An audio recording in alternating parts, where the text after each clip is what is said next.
दोस्तों नमस्कार। ज्ञान सिंधु कोचिंग क्लासेस में आपका स्वागत है। इस चैनल पर आज से मैथ की क्लास भी डेली मिलेंगी आप लोगों को।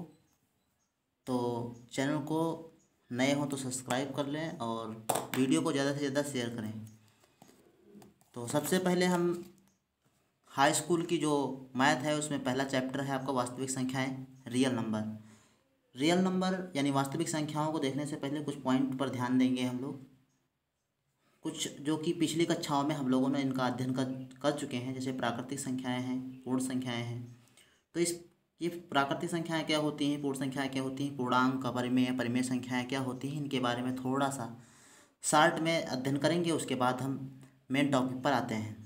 तो पहला पॉइंट है प्राकृतिक संख्याएँ। प्राकृतिक संख्याएँ क्या होती हैं? प्राकृतिक संख्याओं को हम रियल नंबर भी कहते हैं। प्राकृतिक संख्याओं को नेचुरल नंबर भी कहा जाता है। नेचुरल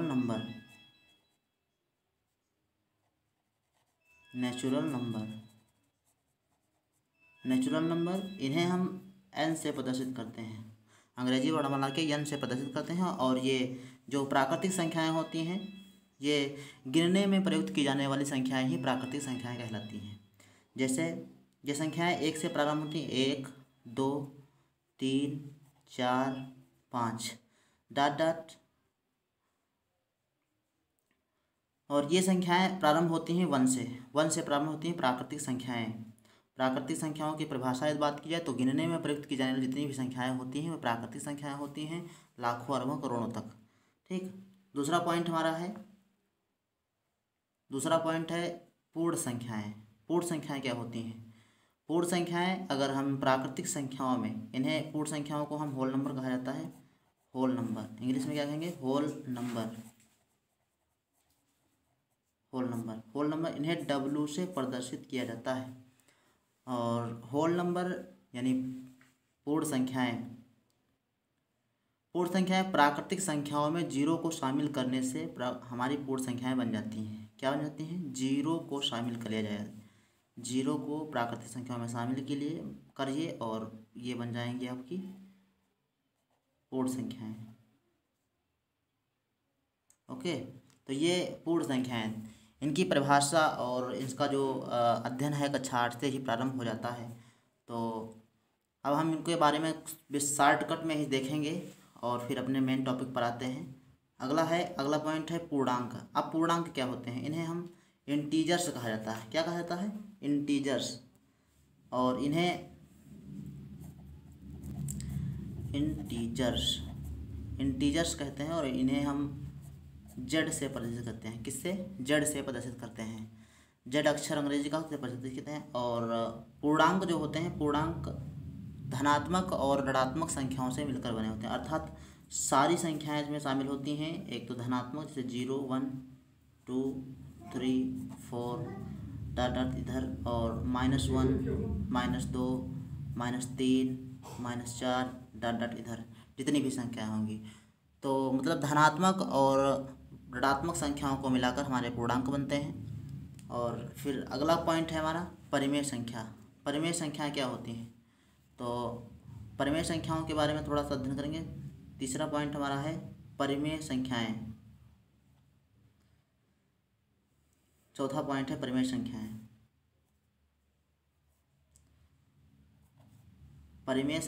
परिमेय संख्याएं क्या होती हैं? तो परिमेय संख्याएं वह संख्याएं होती हैं जिन्हें P/Q के रूप में लिखा जा सकता है। तो इसकी वह संख्याएं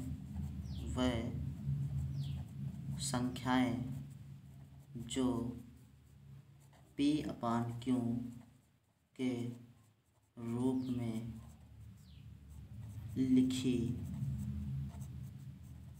जा सकें। ठीक। वह संख्याएं जो P/Q के रूप में लिखी जा सकें, लेकिन इसमें कंडीशन होती है कि Q does not equal to 0, अर्थात Q 0 के बराबर नहीं होता है। ठीक। तो ये परिमेय संख्याओं की परिभाषा। और जैसे कि उदाहरण के लिए हम समझते हैं, जैसे 1/2 5/6 5/6 ऐसे संख्याएं होती हैं। माइनस में भी संख्याएं होती हैं, -5/7 -7/6 ऐसे भी संख्याएं माइनस में भी होंगी। ठीक। तो ये पूर्णांक जो परिमेय संख्याएं हुई ये। इसमें पी अपान क्यू में पी क्या है और क्यू का है ये देखना है। तो पी और क्यू दोनों ही पूर्णांक होते हैं, ये दोनों पूर्णांक नहीं हो तो हमारी पूर्ण संख्या नहीं होगी। तो अगला पॉइंट है हमारा अपरिमेय संख्या। अपरिमेय संख्या मतलब परिमेय संख्याओं की जस्ट उल्टा। तो अपरिमेय संख्या वह संख्याएं जो पी अपान क्यू के रूप में नहीं लिखी जा सकती हैं। तो वह संख्याएं जिन्हें पी अपान क्यू के रूप में नहीं लिखा जा सकता है, उन्हें क्या कहेंगे? अपरिमेय संख्याएं कहेंगे। अपरिमेय संख्याओं में जैसे √2, √3, √5 ये संख्याएं आती हैं अपरिमेय संख्याओं में, क्योंकि जो √2, √3, √5 है ये पूर्णांक नहीं होता है। तो इसीलिए जो है इन्हें हम क्या कहते हैं? अपरिमेय संख्याएं कहते हैं।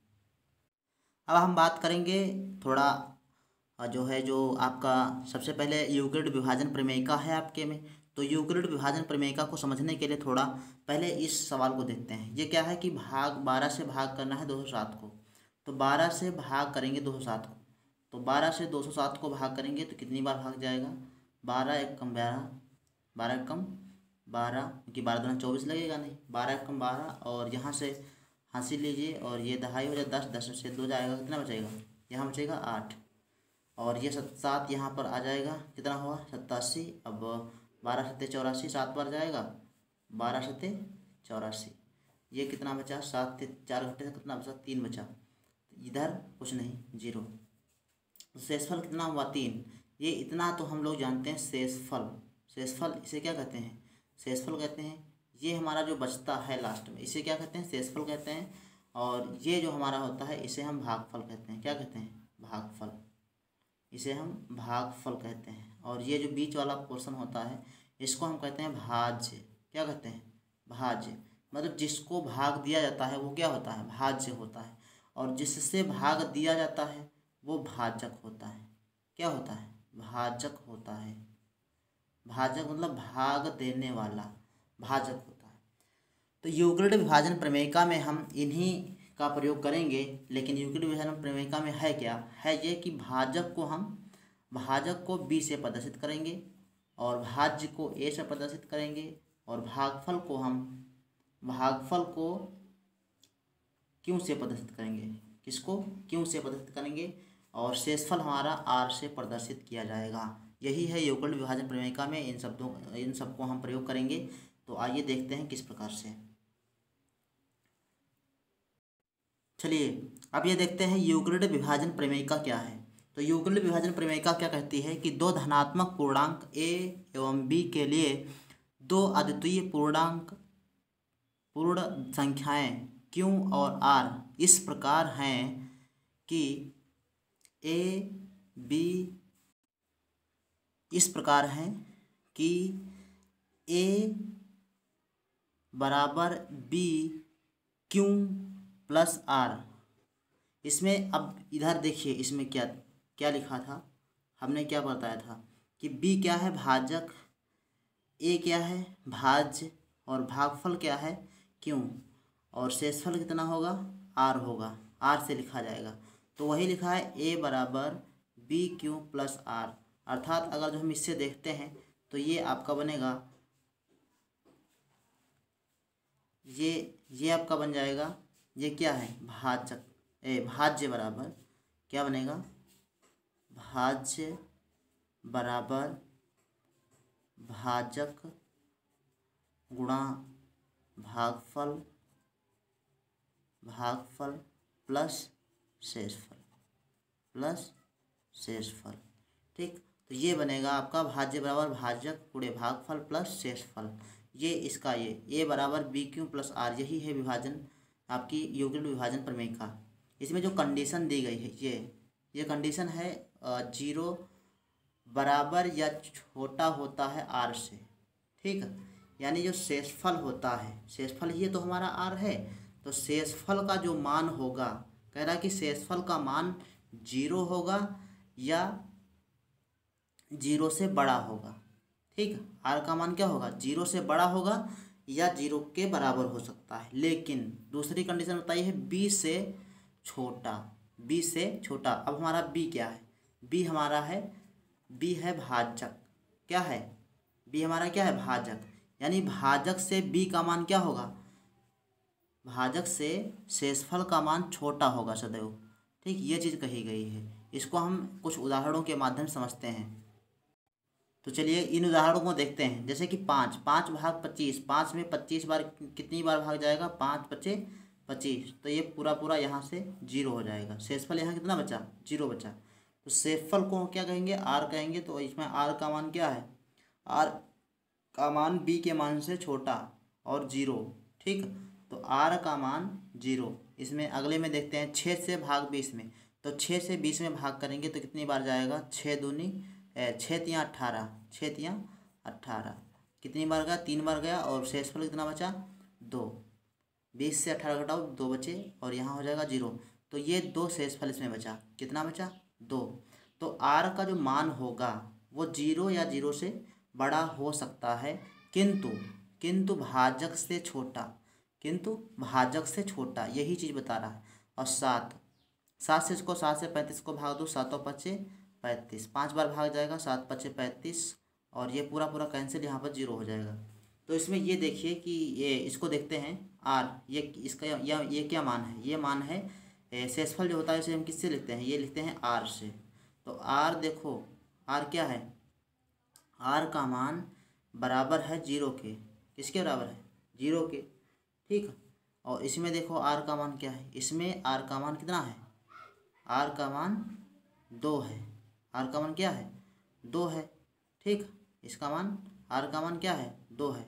तो आर का मान 2 मतलब जो है आर का मान जो होगा हमारा सदैव भाजक से छोटा होगा और जीरो से बड़ा या जीरो के बराबर हो सकता है। तो ये कंडीशन आपकी बन जाएगी, ये वाली, ये कंडीशन आपकी बनेगी कि जीरो, आर जो होगा जीरो से बड़ा या बराबर होगा और बी से छोटा होगा, सदैव बी से छोटा होगा।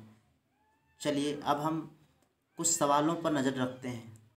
चलिए अब हम देखते हैं प्रश्नावली 1.1।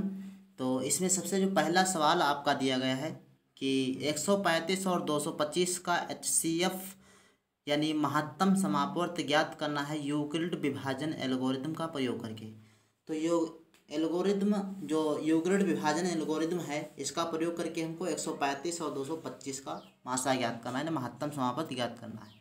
ठीक, तो सबसे पहले क्या करेंगे कि 135 और 225 का 135 मतलब सबसे छोटा वाले अंक से बड़े वाले अंक को क्या करेंगे, भाग करेंगे। और ये शायद पिछली कक्षाओं में आप लोगों ने मासा निकालने की भाग विधि सीखी हो। तो पिछली कक्षाओं में जिन जिन लोगों ने ही ये जो मासा निकालने की भाग विधि का प्रयोग किया है वो लोग कमेंट करके बताएंगे हमें कि हमको ये विधि आती थी। तो 135 को 225 में भाग करेंगे तो क्या आएगा, 135 कितनी बार पढ़ा जाएगा, एक बार पढ़ा जाएगा, 135 ऐसे लिख देंगे। 135 एक बार पढ़ा गया 135 और इसको घटाएंगे कितना बचेगा, जीरो। और इधर से हासिल लेंगे, दहाई लेंगे तो यहाँ 12, 12 से 3 जाएगा 9 बचेगा, 9 3 12। तो ये इधर होगा, इधर आपका बचेगा जीरो, इसको क्रॉस कर देंगे। इतने कितना बचा है, 90, शेषफल कितना बचा, 90।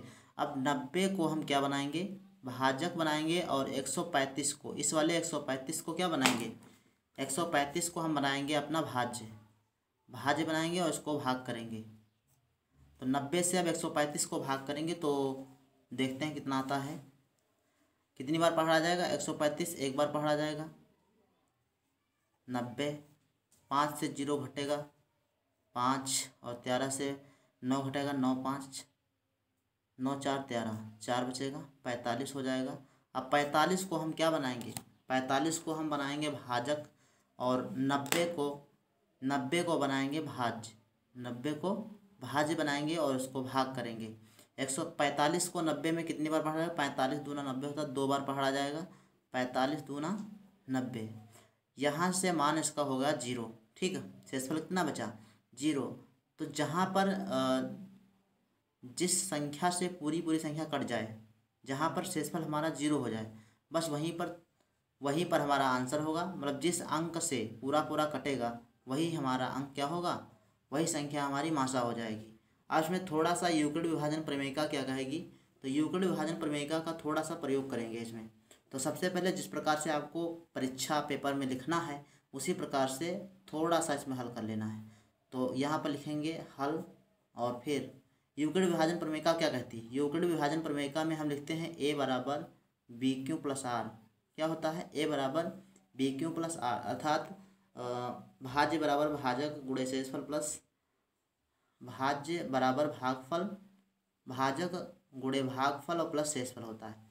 तो a बराबर a कितना है हमारा, अब इसमें जितनी बार हमने भाग किया है उतनी बार उसको अलग अलग लिखते जाए हैं, उतने ही पॉइंट हमको बनाते जाना है। तो फर्स्ट पॉइंट हमारा बनेगा कि भाज्य इसमें पहले वाले में कितना है 225, तो 225 बराबर होगा, इसमें देखो भाजक कितना है 135, 135 गुणा भागफल, भागफल है 1, और प्लस शेषफल कितना है आपका 90 बचा था इसमें, तो 90 लिख लेंगे। तो ये आपका पहला पॉइंट कंप्लीट हो गया। दूसरा सवाल दूसरा पॉइंट हमारा बनेगा 90, 90 इसमें भाजक है और भाजक कितना है 135, तो 135 अर्थात ये वाला लिखा जाएगा यहाँ बी। तो 135 बराबर हो जाएगा आपका कितना, 135 में भाजक कितना था, भाजक था 90, और 90 गुणे भागफल इसमें कितना था 1, और प्लस शेषफल कितना 45, कितना 45।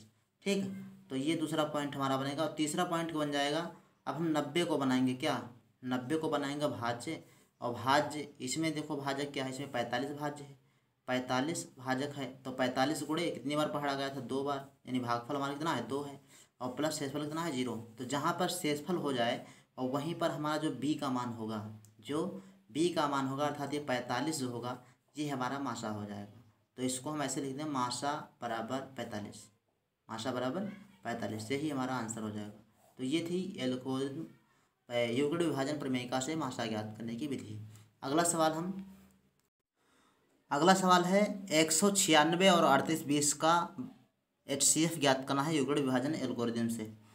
तो सबसे पहले वही कार्य करेंगे कि 196 से 38,820 को भाग करेंगे, जितना शेषफल आ जाएगा उसको फिर 196 से भाग करेंगे। तो 196 को देखो कितनी बार पहाड़ा जाएगा, 196 का पहाड़ा कितने में लगाएंगे 382 में लगाएंगे, 0 थोड़ा छोड़ देंगे, 3 अंक यहाँ है, 3 अंक में पहाड़ा हमारा लग जाएगा। तो 3 अंक में पहाड़ा लगाएंगे तो 19 का पहाड़ा 19 दूना 38, मतलब 2 बार लग जाएगा। कितनी बार लगेगा 2 बार पहाड़ा लग जाएगा। देख लेते हैं 2 बार लगेगा नहीं लगेगा। तो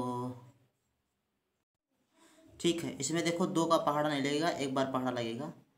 196 का पहाड़ा 382 में सिर्फ 1 ही बार लगेगा, तो 1 बार पहाड़ा लगेगा, कितना हो जाएगा 196 आ जाएगा। और इसको घटाएंगे तो यहाँ से दहाई लेंगे 12, 12 से 6 घटेगा, आपका 6 बचेगा, और यहाँ बचेगा आपका 7, यहाँ से एक दहाई लेंगे 17, 17 से 9 घटेंगे 9, और 17 9 8 9 8 17, तो यहाँ कितना बचा आपका 86, और ये यहाँ 2 बचे, 2 से 1 घटेगा, कितना बचेगा 1 बचेगा, तो 186 बचेगा। कितना हो जाएगा 186। अब यहाँ से 0 ये उतार लेंगे, यहाँ बन गया 160।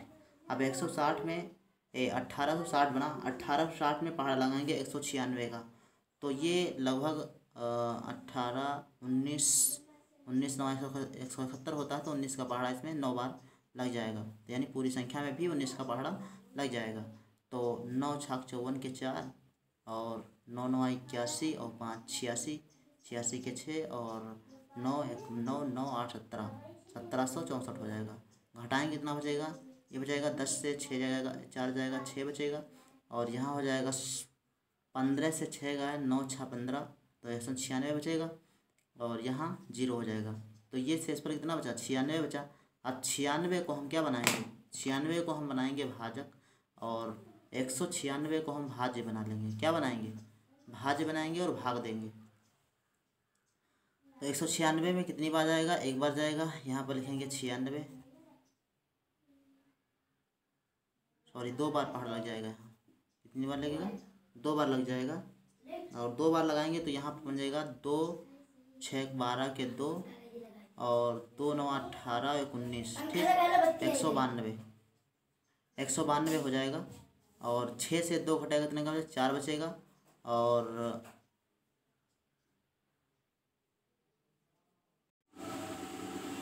चलिए आगे देखते हैं। तो 4 को हम क्या बनाएंगे?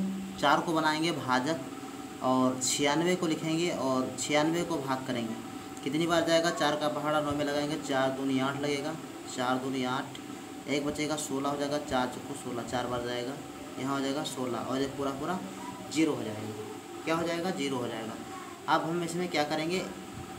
एल्गोरिदम का प्रयोग करेंगे। चलिए देखते हैं किस प्रकार से लिखा जाएगा। तो सबसे पहले यहाँ पर लिखेंगे हल, और सबसे पहले इसका भाज्य लिखेंगे। कितना भाज्य हो जाएगा आपका? भाज्य 38 20 बराबर भाजक 196 गुणे भागफल कितना है? 19 प्लस शेषफल कितना बचा आपका? शेषफल इसमें बचा था 96। कितना बचा था? 96 बचा था। और अब अगला स्टेप हमारा हो जाएगा दूसरा स्टेप क्या होगा? 196 को क्या बनाएंगे? 196 बराबर हो जाएगा, इसमें देखो 96 भाजक था, तो भाजक को क्या लिखेंगे? 96, और गुणे भागफल कितना था इसमें? 2, और प्लस शेषफल कितना बचा था? 4, ठीक। तीसरा स्टेप हमारा क्या हो जाएगा? तीसरा स्टेप होगा हमारा, सबसे पहले 96 लिखेंगे, 96 को भाज्य, और भाजक हमारा क्या है? 4 गुणे 24 क्या है हमारा? 24 है भागफल, और शेषफल कितना बचा इसमें? 0। तो यहाँ पर क्या हुआ? भागफल शेषफल का मान 0, तो वहीं पर हमारा आंसर आ जाएगा। इसमें जो बी होगा वही हमारा मासा होगा। तो यहाँ पर लिखेंगे महत्तम समापद मासा बराबर 4। ओके, तो ये दूसरा सवाल हुआ। और तीसरा सवाल देख लेते हैं अभी। चलिए तीसरा सवाल हमारा दे रखा है कि 867 और 255 का मासा ज्ञात करना है यूक्लिड विभाजन प्रमेयिका से।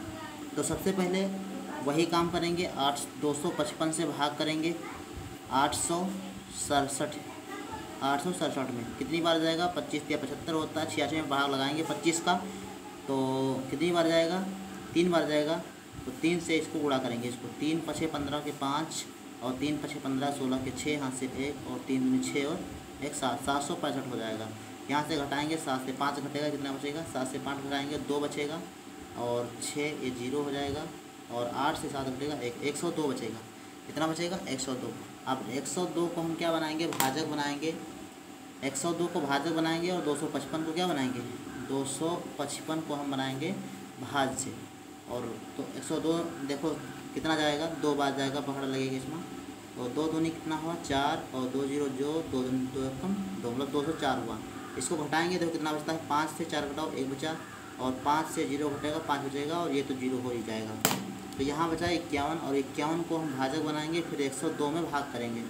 102 में भाग लगाएंगे तो ये 2 बार जाएगा, 2 1 कम 2 हो जाएगा, और 2 पंचे 10 हो जाएगा। तो 102 पूरा यहाँ से 0 शेषफल हमारा हो जाएगा। अब यहाँ पर लिखेंगे हल, क्या होगा? हल, और लिखेंगे सबसे पहला वाला 867 बराबर 255 गुणे 3, और प्लस शेषफल कितना बचा था? 102, ठीक। फिर दूसरा स्टेप हमारा हो जाएगा, दूसरा स्टेप होगा 255 बराबर 102 यानी भाजक, और गुणे भागफल कितना हुआ? 2, और प्लस शेषफल कितना बचा था? 51, ठीक। तीसरा वाला स्टेप हमारा बन जाएगा आपका, और 102 बराबर 51 भाजक गुणे भागफल कितना होगा? 2, और प्लस शेषफल 0। तो यहाँ शेषफल 0 हुआ, तो हमारा आंसर कितना होगा? बी वाला जो मान होगा वो आंसर होगा। तो यहाँ पर हम लिखेंगे मासा बराबर 51, मासा बराबर कितना होगा? 51 होगा। ओके, यही आंसर है आपका। तो दोस्तों अगले सवाल हम अगली वीडियो में देखेंगे क्योंकि वीडियो काफ़ी लंबी भी हो जाएगी। तो अगर चैनल पर नए हो तो चैनल को सब्सक्राइब कर लें और बेल आइकन को दबा लें, ताकि प्रत्येक वीडियो आपको टाइम पर मिल जाए। और कल सर आपको बता देंगे कि कौन सी क्लास हमारी मैथ की क्लास किस टाइम में मिलेगी, वैसे दिन में एक बार क्लास आपको ज़रूर डेली आपको मिल जाएगी। हम चाहेंगे कि आपका कोर्स जितनी भी जल्दी हो जाए, उसके बाद हम प्रैक्टिस सेट भी करवाएंगे। और बस इसी के साथ धन्यवाद। अगला क्लास में हम कुछ सिद्ध करने वाले सवाल हैं उनको हम देख लेंगे। इसमें